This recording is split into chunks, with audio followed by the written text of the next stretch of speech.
Empower Digi Teach Project. Unit 2.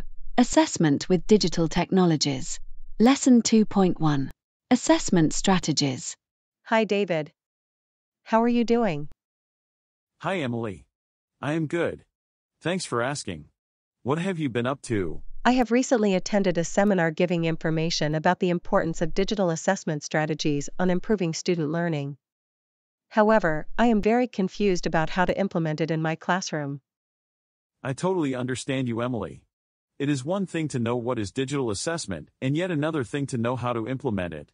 This afternoon, in the library meeting room, we as district teachers are going to meet to discuss our experiences with implementing classroom assessment strategies in our classrooms with the help of using digital tools. If you are available, please come to our meeting. Oh, David, I would love to attend the meeting. Hearing about others' experiences implementing digital classroom assessment strategies in their classrooms would benefit me. Are you using digital tools to implement formative assessments as well? Yes. It provides various opportunities for effective implementation of formative assessment. Let's talk of these at the meeting. See you then. Good afternoon, everyone. Today, we are here to share our experiences implementing digital classroom assessment strategies in our classrooms. Another teacher from our district, Emily, is with us. Welcome, Emily. She is eager to know more about how to implement formative assessment strategies benefiting from the affordances of digital tools in her classroom. Before delving into sharing our specific experiences with implementing digital classroom assessment, I would like to share some information about types of assessments that we want to implement in our classrooms. Assessment is at the heart of the learning process.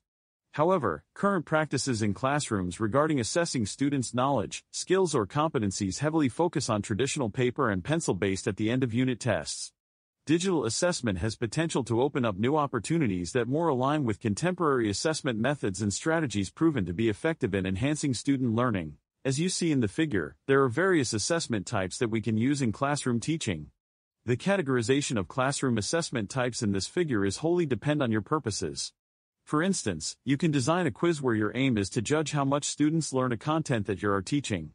In this case, the quiz's role would be summatively assess student learning. David, what is the purpose of the formative assessment then?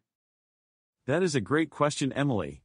The primary purpose in formative assessment is to gain insights into student thinking rather than judging how much they learn. Thus, the purpose of formative assessment is phrased as the assessment for learning.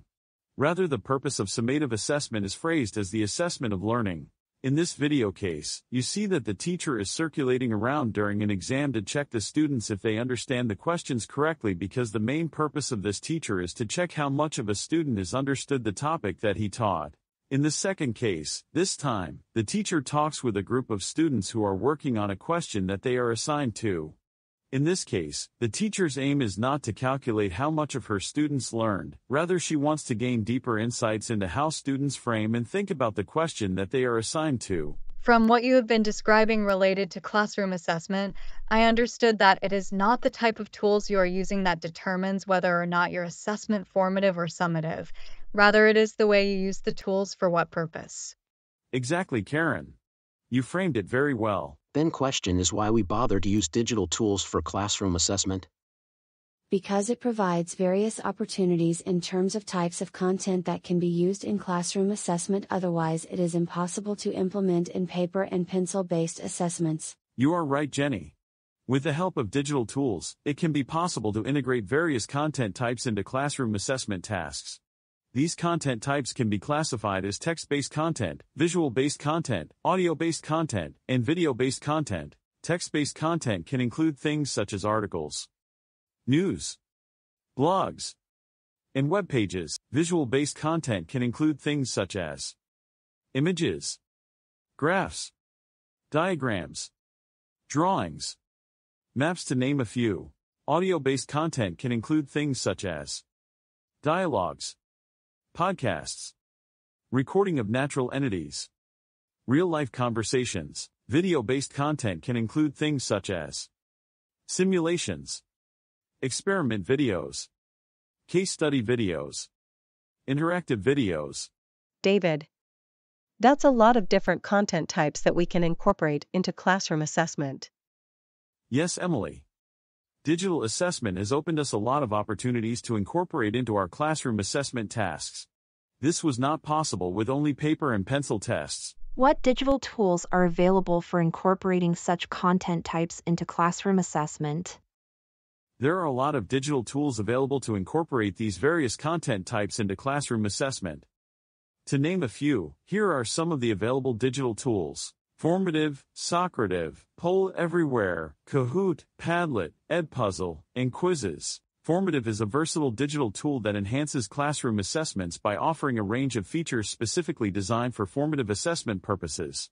With Formative, teachers can create interactive assignments that include a variety of question types, such as multiple choice, short answer, and even drawing responses, as well as variety of content types such as texts, images, drawings, audio and video, which cater to different learning styles and allow students to demonstrate their understanding in multiple ways. Formative allows students to submit their work in real time, enabling teachers to monitor responses as they are submitted, which gives immediate insight into student comprehension. This real-time feedback loop allows teachers to address misconceptions or questions right away, ensuring that students receive the guidance they need as they learn. In this example, you can upload a video from the internet or from your own repository and embed time-stamped questions throughout the video. This way, you can formatively assess your students' level of comprehension regarding the information and processes given in the video. Another tool that provides various opportunities for formative assessment is Poll Everywhere. Poll Everywhere allows students to respond to questions instantly via their devices, providing teachers with immediate insights into student understanding. Teachers can choose from multiple question formats, multiple choice, open-ended questions, word clouds, clickable images, and more, allowing for diverse assessment approaches. Students can respond anonymously, which can reduce pressure and encourage honest answers, especially on sensitive topics or when checking for understanding without fear of judgment. It integrates with popular presentation software like PowerPoint, Keynote, and Google Slides, making it easy to include in lectures, and it is accessible across devices, from laptops to smartphones. Teachers can use it for formative assessments, gauging understanding before and during lessons, which allows them to adjust their teaching in real time based on student needs. David, this is a lot of tools with various features. However, I am still confused about how these tools provide opportunities in terms of formative assessment. It is still multiple choice questions. Yes, Emily, it is still multiple choice question, but as we talked at the beginning of the meeting, it is about how you form the questions. For instance, with multiple choice questions you can form the responses based on the common misunderstandings of students about the topic you are teaching. Then, you can instantly assess students' understanding of the topics. How you can analyze and make meaning out of students' responses with the help of digital tools is in another story that we will talk about in our next meeting. Thank you so much, David. See you all at the next meeting.